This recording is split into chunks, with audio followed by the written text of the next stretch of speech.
नमस्कार, मैं डॉक्टर राकेश पाठक। मैं इस वक्त एक बहुत ख़ास खबर के लिए आप सबके सामने हूँ कि मैं इस वक्त देश के एक कोने अंडमान निकोबार द्वीप समूह में हूँ। मेरे पीछे बंगाल की खाड़ी में हरहराता हुआ ये हिंद महासागर आप देख रहे हैं, और यहाँ से कुछ 100 मील की दूरी पर इसी द्वीप समूह के एक हिस्से निकोबार द्वीप समूह पर एक बड़ी आफत आने वाली है।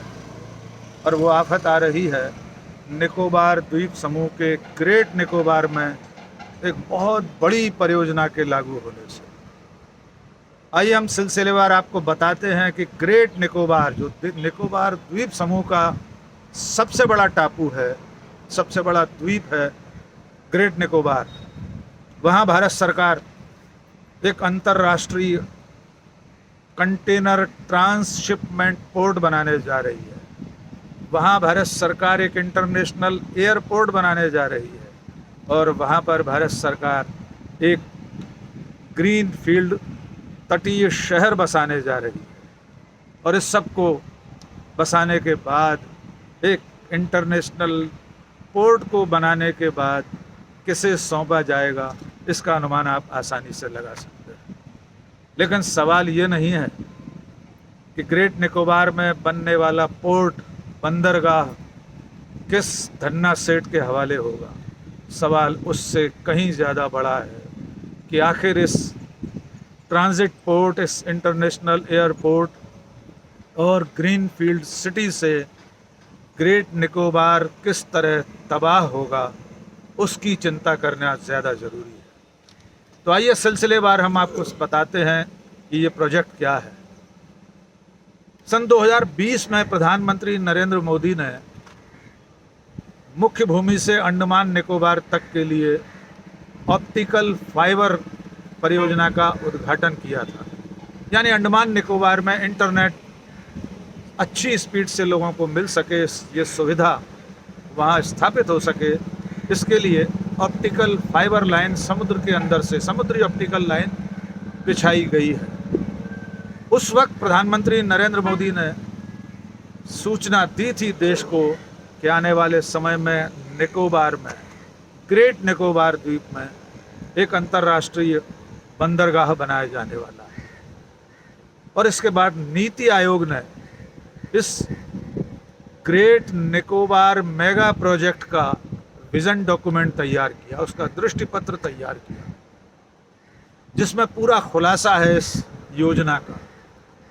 नीति आयोग के बाद 2 कंपनियों को इसका प्रारूप तैयार करने की जिम्मेदारी दी गई। एक का नाम है मेसर्स विमता लैब्स और दूसरी का नाम है AECOM इंडिया प्राइवेट लिमिटेड। इन कंपनियों ने इसका पूरा प्रारूप तैयार किया, और तब सामने आया कि ग्रेट निकोबार को एक इंटरनेशनल कंटेनर ट्रांसशिपमेंट पोर्ट, एक इंटरनेशनल एयरपोर्ट और एक ग्रीन फील्ड सिटी बसाने के लिए चुना गया है। ये ट्रांजिट पोर्ट क्या होता है, पहले इसे समझ लें, फिर ग्रेट निकोबार के बारे में बात करेंगे। आमतौर पर जो अंतर्राष्ट्रीय समुद्री व्यापार है, समुद्री जो मार्ग हैं, जिन मार्गों से होकर गुजरते हैं, उसमें भारत का ये जो कोना है, हमारा ध्रुव दक्षिण का कोना है, वो बहुत महत्वपूर्ण हिस्सा है। हमारा जो निकोबार, ग्रेट निकोबार समूह है, ग्रेट निकोबार द्वीप है, और जो निकोबार द्वीप समूह है, वो कोलंबो और सिंगापुर से समान दूरी पर है। ये इंटरनेशनल शिपिंग कॉरिडोर है, यानी ये एक ऐसा रास्ता है जहाँ से दुनिया भर के जहाज, मालवाहक जहाज एक स्थान से सामान लेकर दूसरे स्थान पर जाते हैं। और तभी एक ट्रांजिट पोर्ट की ज़रूरत होती है, जहाँ पर दुनिया के दूसरे देशों से, दूसरे तीसरे दसियों देशों से माल आए और एक ठिकाने पर उतरकर, एक बंदरगाह पर उतरकर, बाकी वहाँ से अगला रास्ता तय करे दूसरे देशों को जाने। जैसे दुबई के पास बहुत बड़ा आधुनिक मानव निर्मित बंदरगाह है जेबुल अली, कोलंबो है, सिंगापुर है, हांगकांग है, क्लैंग पोर्ट है। हमारे पास अपना कोई ऐसा ट्रांजिट पोर्ट नहीं था। इस ट्रांजिट पोर्ट के बारे में बात कई दशकों से हो रही थी, लेकिन आमतौर पर हमारे समुद्र तटीय क्षेत्र की जो महत्ता है, उसका जो सामरिक महत्व है, और इसके अलावा जो उसका पर्यावरणीय महत्व है, उसके कारण ये प्रस्ताव खारिज होता है। लेकिन अब भारत सरकार के वन, पर्यावरण, जलवायु परिवर्तन मंत्रालय ने इसे मंजूरी दे दी। इस पूरे प्रोजेक्ट को भारत सरकार लागू करने जा रही है। इसके लिए इससे पहले विशेषज्ञों की समिति में विचार विमर्श हुआ। जो कायदा है इस तरह की योजनाओं के लिए, संबंधित क्षेत्र के लोगों से बात करना, पर्यावरण संरक्षण के लिए जो संस्थाएं और व्यक्ति काम कर रहे हैं उनसे परिसंवाद करना, परिचर्चा करना, वो सब पूरी हो चुकी है और अब इसे मंजूरी मिल गई है। यद्यपि जब इसके बारे में चर्चा हुई तब पर्यावरण विशेषज्ञ, समाज सेवी संगठनों ने, सिविल सोसाइटी ने, पत्रकारों ने, विशेषज्ञों ने अपनी अपनी आपत्तियां दर्ज कराई थी, लेकिन उन्हें अनसुना करके योजना को मंजूरी दे दी गई है। अब इस योजना का क्या प्रभाव होने जा रहा है और ग्रेट निकोबार की क्या विशेषता है, उस पर हम बात करते हैं। ग्रेट निकोबार हमारे देश का ध्रुव दक्षिण सिरा है, यानी भारत भूमि का अंतिम छोर ग्रेट निकोबार है, और वहाँ पर भी जो इंदिरा पॉइंट, वो हमारे देश की आखिरी सीमाएं, आखिरी छोर है।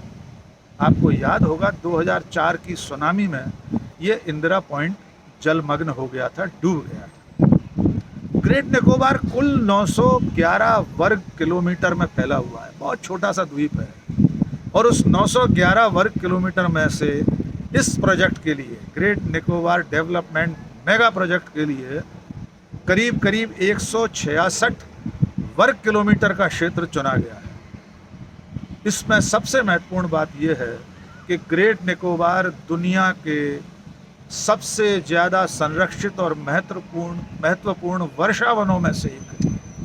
सबसे महत्वपूर्ण वर्षा वन ग्रेट निकोबार में है, और उन वर्षा वनों में हजारों प्रजातियां, हजारों जलीय जीव, वनस्पतियां, पेड़ पौधे हैं जो सदियों से, सहस्त्राब्दियों से वहाँ बसे हुए हैं, वहाँ उगे हुए हैं। इन्हें उजाड़ने का काम भी इस प्रोजेक्ट में होगा। 130 वर्ग किलोमीटर वन क्षेत्र को डी नोटिफाई कर दिया गया है।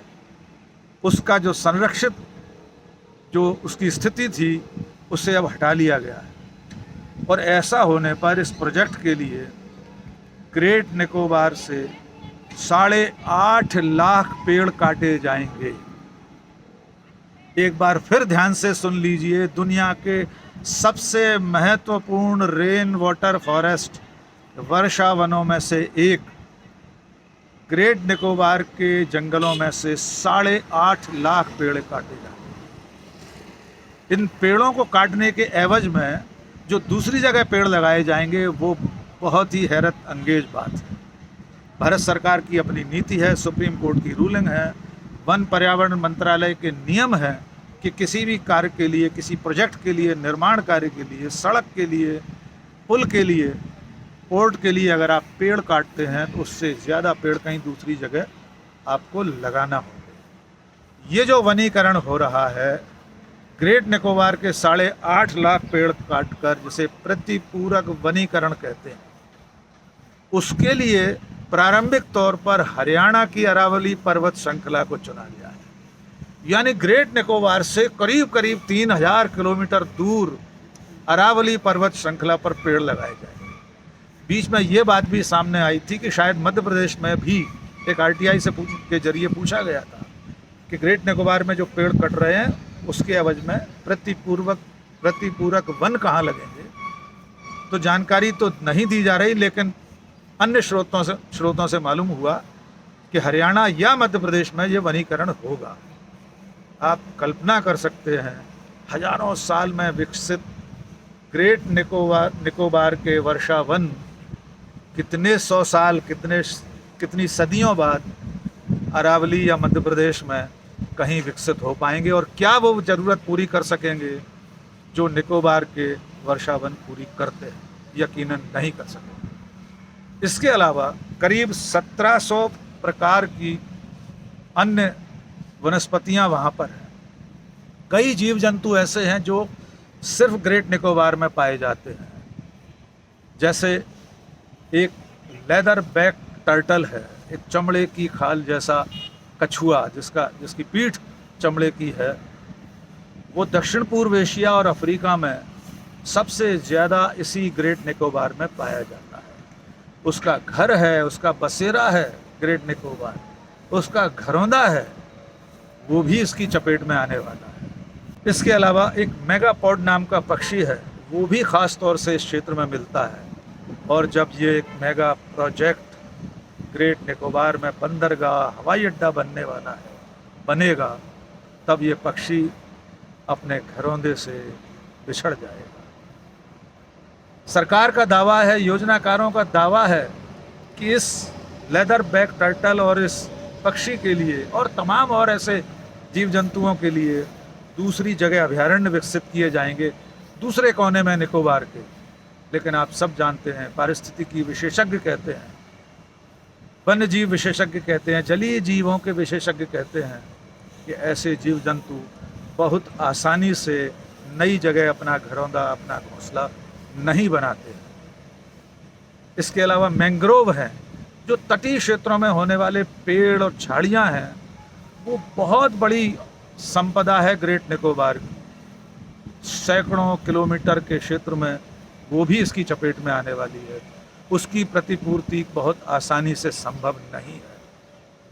और सबसे बड़ा खतरा जिन लोगों पर है इस योजना का, वे हमारे पुरखे हैं, इस धरती के पूर्वज, सबसे पुराने जनजातीय शोम्पेन आदिवासी, निकोबारी आदिवासी, ये दोनों जनजातियां इसी ग्रेट निकोबार क्षेत्र में रहती हैं। मंगोलाइट शोम्पेन की तो संख्या ही मात्र 200 बची है ग्रेट निकोबार में। निकोबारी भी 1000-1200 से अधिक नहीं है। जब ये जनजातियां इस क्षेत्र से विस्थापित की जाएंगी, जिन तक पहुंचना संभव नहीं है, जिनसे संवाद संभव नहीं है, वे अपने क्षेत्र से, अपने सदियों, हजारों साल पुराने रहवास से बाहर कर दिए जाएंगे। उन्हें वहाँ से खदेड़ दिया जाएगा। वे और दूसरी क्षेत्रों में कैसे जाएंगे, कैसे वहाँ बसेंगे, कोई नहीं जानता। दुनिया के सबसे आदिम पुरखे हैं शोम्पेन आदिवासी। पोर्ट ब्लेयर के पत्रकार जुबैर अहमद कहते हैं कि शोम्पेन के लिए तो ये मौत की घंटी है ये प्रोजेक्ट। इसके बावजूद खतरे की इस घंटी को सुनने के लिए भारत सरकार तैयार नहीं। 75,000 करोड़ की लागत से शुरू हो रही ये योजना अगले 30 सालों में पूरी होगी, और जब तक ये पूरी होगी तब तक 6.5 लाख लोग बाहर से लाकर इस ग्रेट निकोबार में बसाए जाएंगे। यानी जिस निकोबार की कुल आबादी 8,000 है आज की तारीख में, 8,000 लोगों के रहवास के क्षेत्र टापू पर 6.5 लाख लोग बाहर से लाकर बसाए जाएंगे।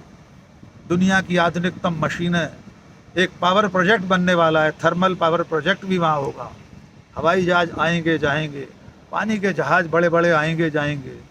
तब इन 6.5 लाख लोगों की बस्ती के सामने हमारे वे आदिम पुरखे, जिनकी कुल संख्या 1500 से भी कम है, वे कहाँ, किस कोने में जाकर बसेंगे, कोई नहीं जानता। और इस परियोजना के लिए केंद्रीय वन, पर्यावरण, जलवायु परिवर्तन मंत्रालय ने जब मंजूरी दी है, उसके साथ साथ इस क्षेत्र में जनजातियों के लिए जो संरक्षित क्षेत्र हैं उसे भी डी नोटिफाई किया जा रहा है।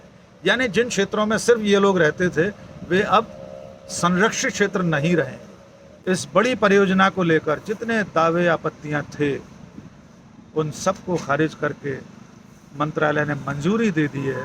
तब ये सवाल भी पैदा हो रहा है कि भारत सरकार इस पोर्ट को, इस एयरपोर्ट को बनाकर किसी बड़े धन्ना सेठ को तो नहीं सौंप देगी। आप सब जानते हैं कि इस वक्त देश के सारे पोर्ट, लगभग सारे पोर्ट अडानी के हाथ में है। एयरपोर्ट बिक रहे हैं, वे भी अडानी के हाथ में है उनका संचालन। तो सवाल ये भी है कि ग्रेट निकोबार पर बनने वाला ये international container transshipment port, international airport, ये ग्रीन फील्ड सिटी, ये सब आने वाले कल में किसी अडानी या अंबानी की मिल्कियत तो नहीं हो जाएगी। सरकार पैसा खर्च करेगी। इस वक्त 75,000 करोड़ की परियोजना है, पूरी होते होते 2050 तक इसे पूरा होना है। तब तक कितने लाख करोड़ की ये योजना हो जाएगी, और वो सब सरकारी पैसा, जनता का पैसा खर्च करने के बाद ये पूरी परियोजना किसी सेठ के हाथों में होगी, और इसकी कीमत अदा कर रहे होंगे हमारे आदिम पुरखे, शौमपेन आदिवासी, निकोबारी आदिवासी, हमारे जलीय जीव, पशु पक्षी, वनस्पतियाँ, दुनिया का सबसे बड़ों में से एक वर्षावन का क्षेत्र। और सबसे बड़ी बात यह कि इस योजना को सामरिक दृष्टि से भी अब तक टाला जाता रहा है, क्योंकि हमारे समुद्र तट का ये एक बहुत महत्वपूर्ण केंद्र है, बहुत महत्वपूर्ण सिरा है जो नौसेना के पास है आज तक। और जब यहाँ पूरी दुनिया से मालवाहक जहाज आने लगेंगे तो हमारी समुद्र तटीय जो सुरक्षा है उस पर भी सवाल खड़े होंगे। लेकिन इतना तय है कि ये परियोजना, ये प्रोजेक्ट ग्रेट निकोबार के जीवन को, वहाँ के जनजीवन को, वहाँ की वनस्पतियों को, वहाँ के जीव जंतुओं को पूरी तरीके से तबाह करने वाली होगी। लेकिन भारत सरकार किसी की भी आपत्ति सुनने को तैयार नहीं है। आज बस इतना ही। बहुत बहुत शुक्रिया। जय हिंद।